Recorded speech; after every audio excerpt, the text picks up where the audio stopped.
I fucking hate no damage runs. Well, I don't think you can get a more explosive first sentence to a video than that. Anyway, for some context, in July of 2020, I uploaded a video titled, "Can you beat Pokemon HeartGold and SoulSilver without taking damage?" The video went over relatively well, only it kinda doesn't exist anymore. On YouTube anyway. The channel I uploaded it to, well, it kinda doesn't exist anymore, and looking back on it, because I still have the original file for it, I really, honest to God, hated the way I presented that video. It was monotonous. It was boring. It was honestly just done wrong. You ever look back on some paper you did for school like 10 years ago, like I did the other day, and realized how bad it was? Yeah, that's what that pile of shit was. Holy that video was cringe. I sound like one of those people who's trying to teach some child how to play a video game. We all know how to play Pokemon. It's not an arduous task. What is doing it all over again. Let's give it a go.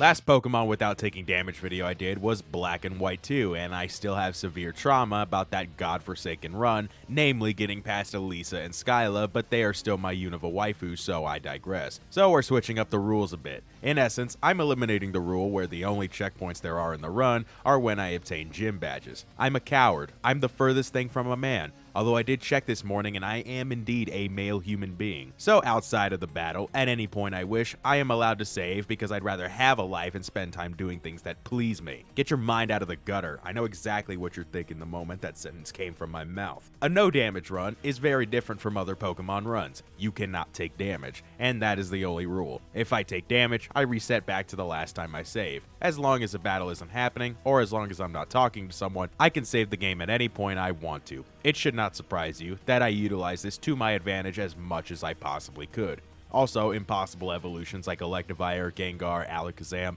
among others, are possible to obtain in this run thanks to a setting in the Universal Pokemon Randomizer. They allow me to evolve certain trait evolutions should I need fit, without actually trading. With all that nonsense flying in one ear and out the other, the challenge can commence. Professor Oak said some things, showed a marrow for some reason instead of a Bidoof, and I named myself Soap. Why soap? I like soap. Everybody should like soap. And by proxy alone, myself as well. My mother gave me some things. I'm not sure what exactly a save or options are as physical items, but she physically handed them to me and I ran away never to come back home. Eavesdropping is a sin by nature, and I got punched in the face by this red-haired dude who shall go by no name until I can snoop through his belongings. Walking out into the world of Pokemon is apparently illegal as my fairy godmother stopped me from walking left off the screen. I walked into the lab, met the derpy sir named Derpessor Elm, and got to choose a starter because this is a Pokemon game and I need a Pokemon to play the game. And I had the 3 starter choices of Psyduck, Luxio, and Electrike. I accidentally used my randomizer file from about 2 years ago somehow.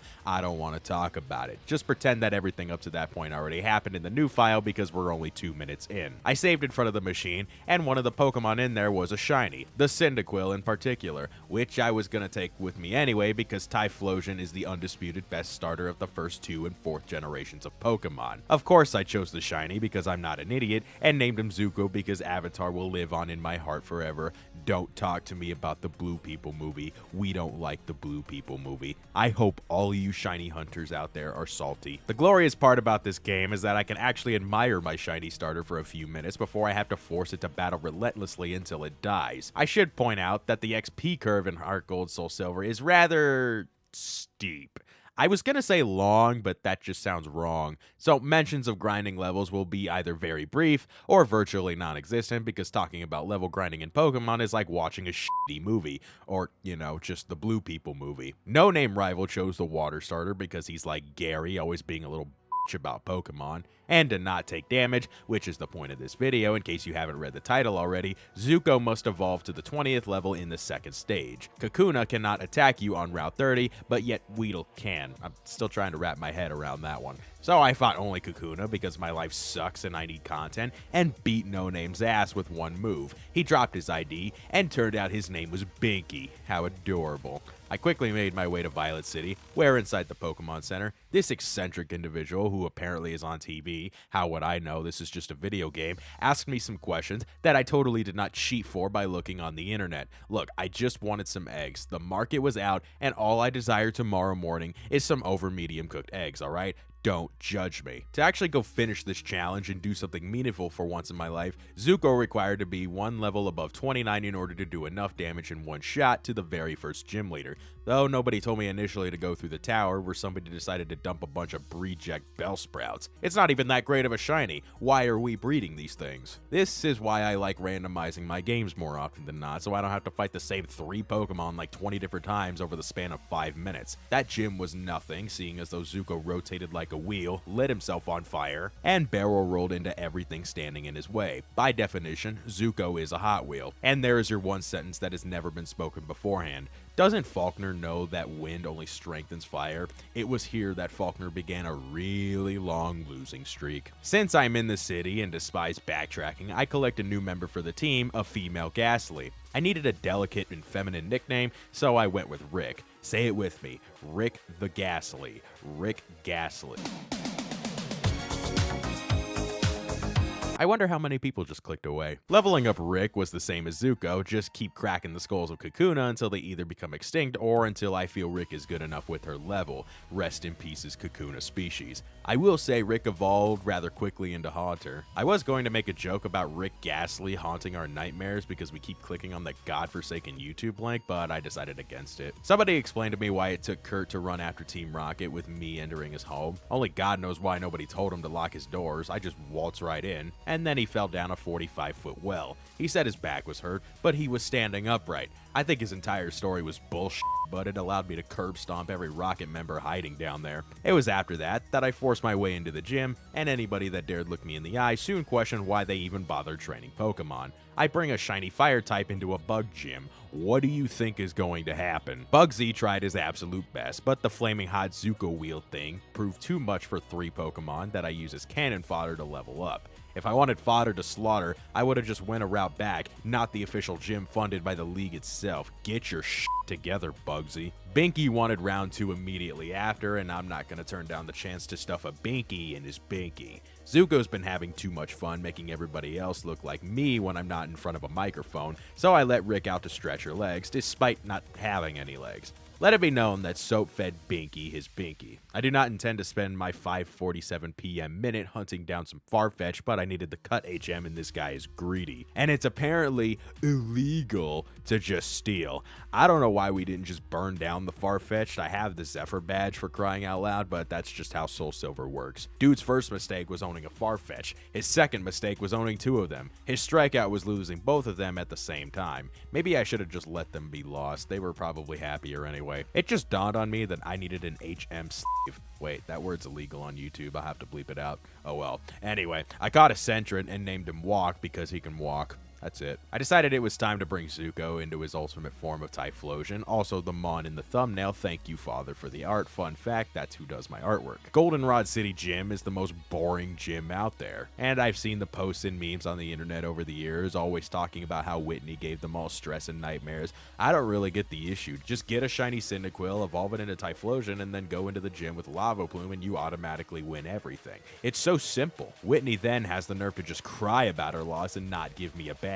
If I had $1 for every time I cried when something didn't go my way, I'd be eating some chicken nuggets right now, letting my Tesla drive for me while I'm writing this script. It actually ain't that much different than now. I just don't have chicken nuggets nor a Tesla, so my life is incomplete. 3rd badge obtained, and Whitney can just go jump off a cliff for all I care. There was apparently a bug catching contest up north that just so happened to be running, so I evolved Rick into a Gengar because 37 is the level she evolves at apparently, and took to the contest. I took some damage trying to capture a Scyther a few times because its capture rate is 12% base, so me sideways, I guess. The only female Scyther that appeared decided to stay in the ball. This whole contest is complete bullshit, by the way, seeing as though the top 3 contestants all caught a Scyther, but mine was apparently the winner. Let it be known that should Zuko and Rick be around, you give the first place prize to Soap, in which case the first place prize was a Sunstone, so it was worthless to me. I named Scyther Ego's pet. If you know why, congratulations. I forgot to mention this, but before the contest, some dude gave me a Spearow that had some mail on it.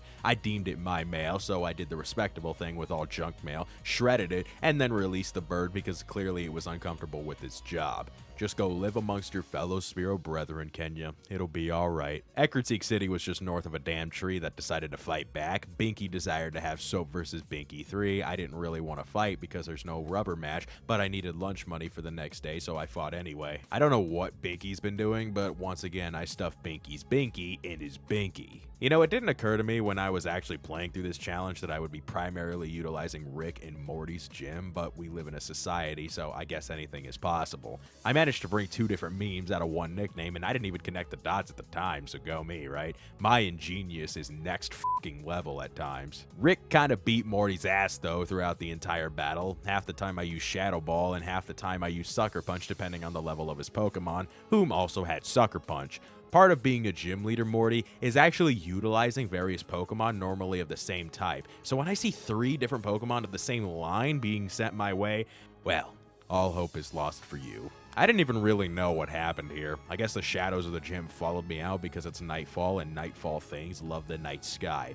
It goes without saying that the shape following me is kinda sus. There was a bit of a problem not too long after. I cannot swim. I need a Pokemon to do all of the work for me. That eerily reminds me of my last job, only I was the Pokemon in that instance. I tried throwing Zuko in the deep end, but like me, he cannot swim either. I tried getting that dude's attention to teach me, but he didn't bother. Yes, I know walk can learn surf, but throwing a ferret into the ocean seemed like animal cruelty to me, so I had to go find another disposable resource to assist my problem. That disposable resource was Psyduck. Psyduck can learn all of the water HMs in the game, and its derpy face makes me giggle. I caught her, named her Useless, leveled her up until she evolved, my favorite color is blue, that's why I evolved her, and threw her into the ocean. In Cyanwood City, I had to collect a special potion for an Ampharos since it was too sick to do anything. I worked on sick days beforehand as well, so I don't get what the big deal is. Chicken noodle soup was my road to recovery. And because a gym was there, I prioritized that over a sick Pokemon because I still need 12 more badges and they aren't going to win themselves. It was a fighting type gym, so it was perfect for Ego's pet since it can stab things with its wings, and those wings are considered flying types. Slicing and dicing everything that dares punch it was Ego's pet's goal, and she ran roughshod over the entire gym in less than 5 minutes. Given that Chuck, that's the gym leader, only had 2 Pokemon to fight against me, it's no wonder why Cyanwood City is the most forgettable city in the entire Pokemon franchise. It is only known as the segue to the Safari Zone, and Chuck is the only one to blame for that. After forcing the potion down Ampharos's throat, that's including the bottle itself, it lit the place up and Jasmine finally returned to her gym. It was only then I realized I had the badges in the wrong spot yet again. Stop reminding me of the Ash Ketchum Radical Red video already. That challenge still haunts me and nobody's letting it go. This was a steel type gym and Zuko gets to sweep another one because Zuko's a master of fire bending. Too bad his fire isn't blue. Fire melts steel all day. What do you think is going to happen? If I were Jasmine, I would be upset at myself that I accidentally pressed the B button when Magnemite should have evolved at level 30. She didn't do it not once, but twice. Eat your L, Jasmine. I must say, Mahogany Town is quite small for a town with a gym. There's only one house in the whole town, but a Pokemon Center as well as a gym are present. Just north of there was the Lake of Rage, where a pissed off Gyarados was forced to evolve. Not really sure why it was red, must have been a glitch or something, so I knocked it out just in case. I also grabbed the choice specs up here. I only say this because they'll be important for later. I thought this was Binky for a second looking for round 4, but luckily it wasn't. He isn't good enough to tame a Dragonite anyway. Not Binky, whose actual name is Lance, ordered his Dragonite to use Hyper Beam on a regular dude inside that one house, and I was never more impressed in my life. Underneath was Team Rocket's HQ, and I gotta tell you, the grunts around here didn't really impress me when practically every single one of them used Rattata or Grimer or some other shitty Pokemon only Team Rocket desires to use. Nevertheless, clearing the place out was a walk in the park. It's no wonder why these fools fail when they consider using 2 Rattatas and a Zubat in a battle. The plot armor was real strong with this one when a Murkrow, who just happened to speak English, kept repeating the password to the door we needed to open, and he was never heard from again. This Dragonite, by the way, is illegal. Level 40, right. But at least we fought a Charbok and something that's not a normal type, so I guess it's okay.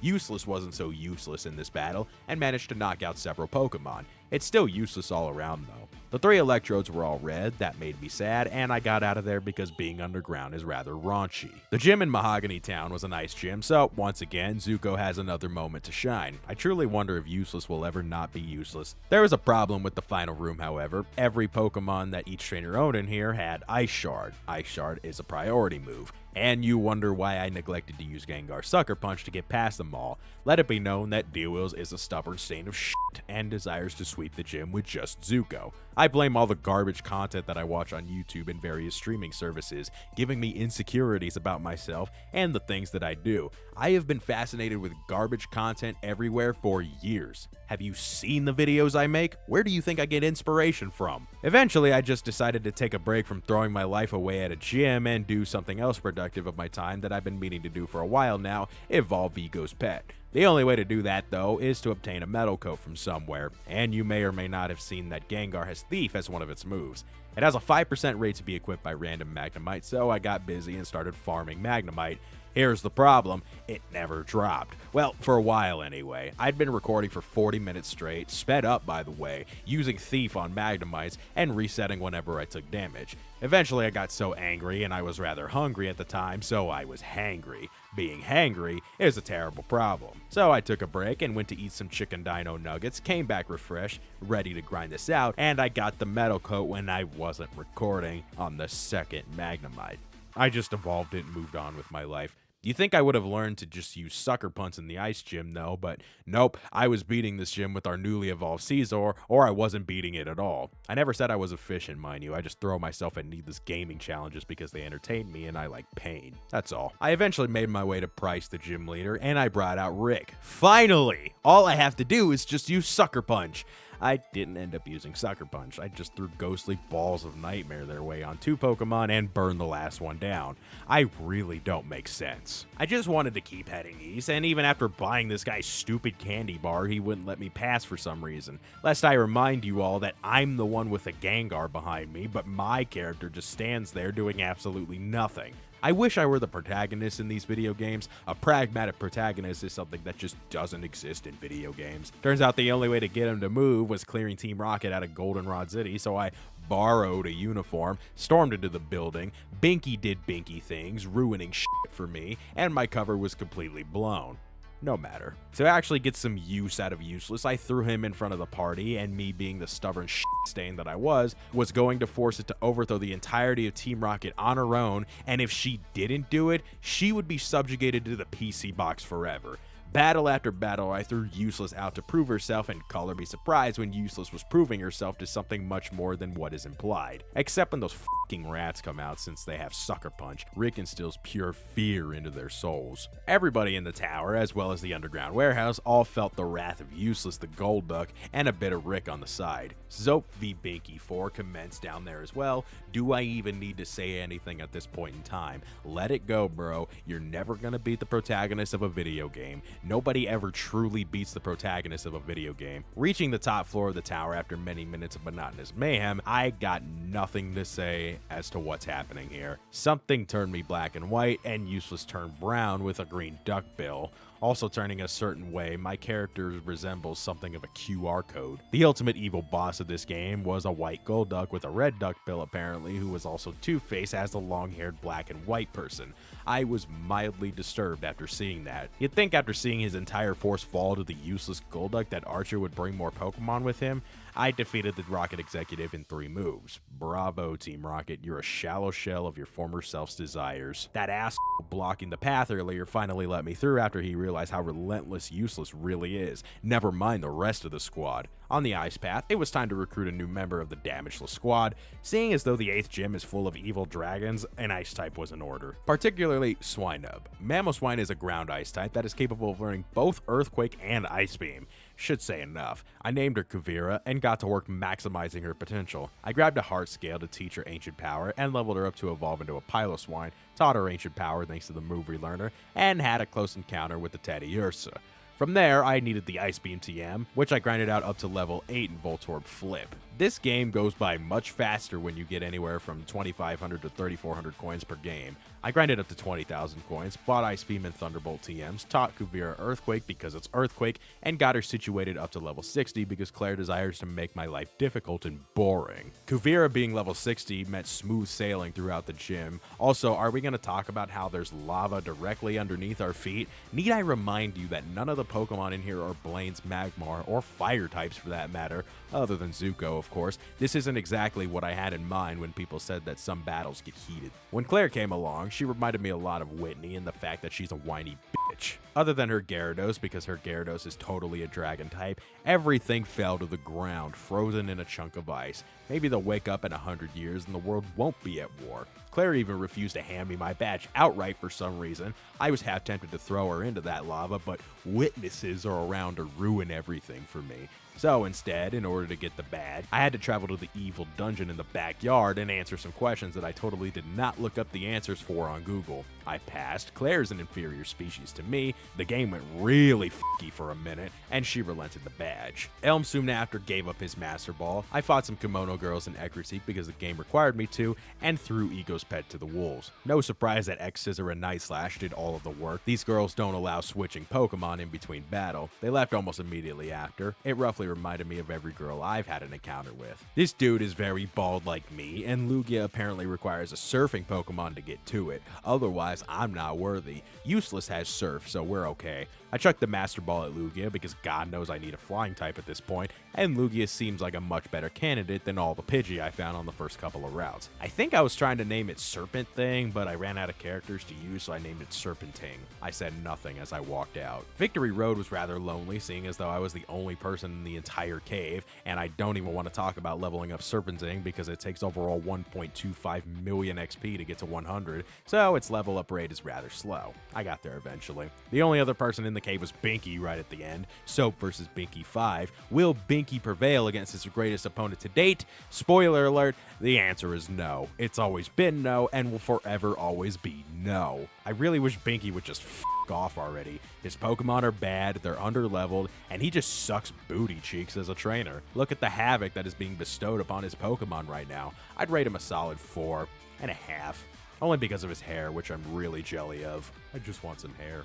The Johto Elite Four, they're something alright. What exactly that something is, I don't really know. Considering that all it took to bring down Will was a barrage of X-Scissor attacks, he didn't even have 6 Pokemon on his person, and if that's any indication for how this gauntlet is going to go down, the rest should all just quit their jobs before I reach them. There was absolutely no need to prove myself further. Unfortunately, when I politely asked if they would just let me pass, they threw out a Pokemon, so I was forced to battle the rest of the way anyway. Koga has a variety of Pokemon at his disposal, but I had even more Pokemon at my disposal, so really, who wins? The only moderate issue was the fact that his Crobat had a priority move, so I had to make sure I ran through it with an Ice Shard attack, and be high enough level. Level 70 is a pain this early in the game. To make sure that Serpenting didn't follow in Useless's steps, I made sure it got some knockouts in this battle. Extra Sensory just does massive damage, and while yes, switching to Useless was rather redundant and useless for lack of a better term, I had to make sure Useless wasn't totally useless in my Elite Four endeavor. There's a reason why we chose the name Karen. Karen,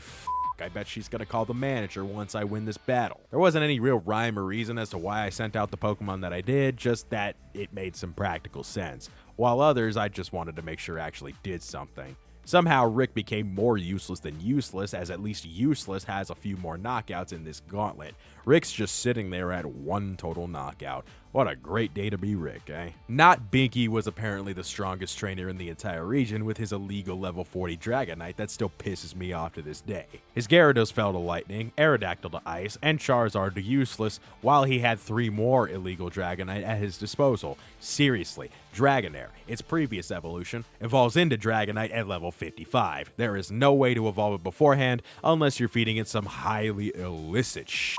No matter, the illegal Dragonite all fell to a beam of ice. Hooray! I'm the champion of Johto. Woo. You know, I honestly thought this would bring me more joy. I guess it just goes to show how hollow my heart is. Maybe getting 8 more badges will ignite something in me. Why don't we do that then? Elm gave me a ticket as a reward for beating everyone up. Oak bored me to death. I wrote a single on the ship while battling all the trainers called Wreck the Halls, and I began my expedition into the unknown but known Kanto Place region area thing. We docked in Vermilion, so I battled the Vermilion gym leader. If I were Lieutenant Surge, I'd have just handed the badge over the second I saw the woolly mammoth walk in. So I had to send all his Pokemon to the hospital in order for him to give me that small metal badge. Sabrina only had 3 Pokemon on her for some reason, and yet they call her a gym leader. I'm sorely disappointed.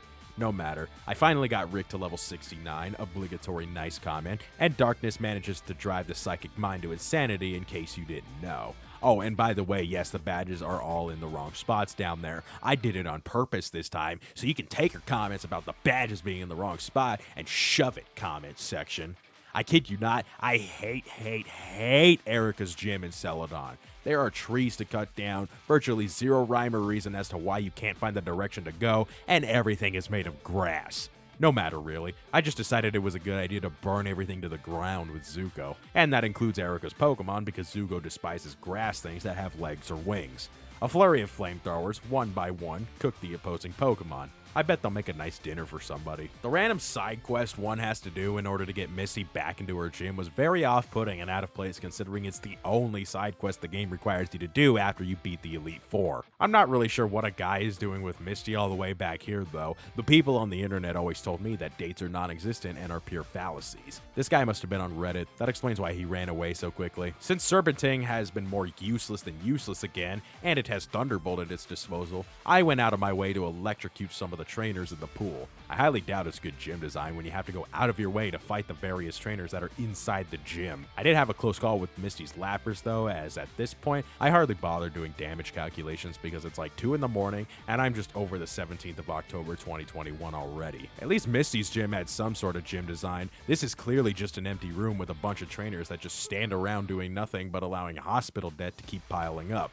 And last I checked, leaving debt to accumulate is not a great thing if you want to retire before the age of 25. Jasmine is no exception, and the nerve to let 5 Pokemon get administered to Nurse Joy with no plans of paying the dues owed is a bad idea for a gym leader. It is irresponsible, but I guess that's the norm in Kanto. I just flooded Brock's gym to get my badge. Rocks tend to have a hard time surviving currents. Useless earned his money today. Going into Blaine's gym, I had every intention of flooding the place as well, but seeing as though priority moves exist and all the fire animals just ruin everything for me, I had to settle for nightmares on everything instead. Though I made sure to leave the gym knee-high in water while putting everything to sleep, so I guess it's a win-win either way. Blue had the right idea with his gym, just light the place up with RGB everywhere. RGB automatically makes everything 10 times cooler in the eyes of gamers. Gary was about the only gym leader in the entire game who actually used his brain to structure a team. I couldn't solely light the gym on fire, leave everybody in a heap of nightmares, flood the place, freeze it wholesale, or bring pestilence alone, so I did a combination of everything all at once. Ego's pet had to sit out, unfortunately. She's done enough so far, unlike useless. 16 badges obtained, 1 trainer left to fight, and I have to turn the entire team upside down, sideways, and inside out. Pokemon Trainer Red has 6 different types of Pokemon, all at bare minimum level 80. That's not the issue. The biggest problem is the hail everywhere. I cannot take damage. Do you even remember the challenge of this video? Because I sort of forgot about 5 minutes ago with all the bloodshed massacre we've been bestowing upon everybody. So this battle requires essentially half of a brand new team, which gives me the big sad, but I did my homework and big brain the out of this battle, while also utilizing many different Pokemon because steamrolling a game with a single creature is boring, otherwise Useless would have been benched a long time ago. Ironically enough, I need Useless for this battle because of its Cloud 9 ability. So, who are we catching? Firstly, I need Heracross, and in order to get one, I have to bash my head into a wall, or just someone's head. So I took Walk back out, yes, he's a furret now, and bashed his head into the tree because I want Rational Thought to continue making my garbage content. I caught the Heracross, named it Misty because it's female and I got some chuckles out of it, and moved on to get a Magneton that somehow stayed like 7 turns before finally being caught. I named it Tum Tum Tum, 1 Tum representing each of the magnet things. I had to get a Larvitar as well because Tyranitar is the second best pseudo-legendary, and because it was male, I named it Boa, paying homage to the Red Dead 2 video I uploaded a few weeks ago. Shameless plug, link is in the description, and I got to work leveling them all up. Because grinding is lame and the power of video editing is incredibly awesome, we can skip all the nonchalant grinding and move on with our lives. After one last heal from Nurse Joy, I began my trek up Mount Silver. Why do they call it Mount Silver? It's not silver, it's a mixture of browns, greens, and white, but I digress. I walked up to Red and started the battle with the wrong Pokemon. I'm a very intelligent person in case you didn't already know. I've mostly just let the battles play out on screen so far, as practically every one of them was fairly straightforward murder of the Johto population population, but this one required finesse and some actual thinking, so here we are pretending to be smart for once. Because Tyranitar's ability is Sandstream, that eliminates the impending hail all around us. I had to EV train Boy with Speed EV so that it would be faster than Red's Pikachu, and knocked it out with Earthquake. Tum Tum Tum is a Steel Electric type, so Sandstorm does nothing to it, while a measly Thunderbolt takes care of the best Kanto starter. Useless finally isn't useless for the first time, as her Cloud 9 ability negates the Sandstream, and floods Charizard down off the mountain. Kuvira is a ground type which negates the Sandstream,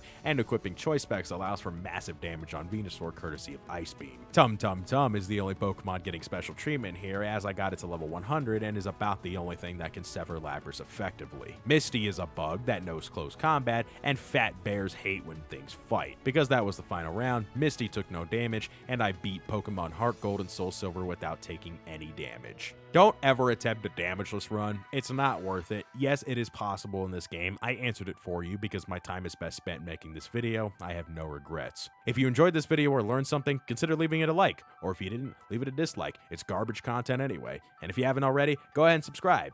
Only if you want to, of course. And if you want your name included at the end of the video here, along with some behind-the-scenes bonus content like early drafts for thumbnails and previews for my next videos, head on over to my Patreon at patreon.com/Deelwheels and giving whatever you feel like. Thank you Two-Tailed Charmander, Seabird, and Metric One Bear for the support. Have a good one. Peace out.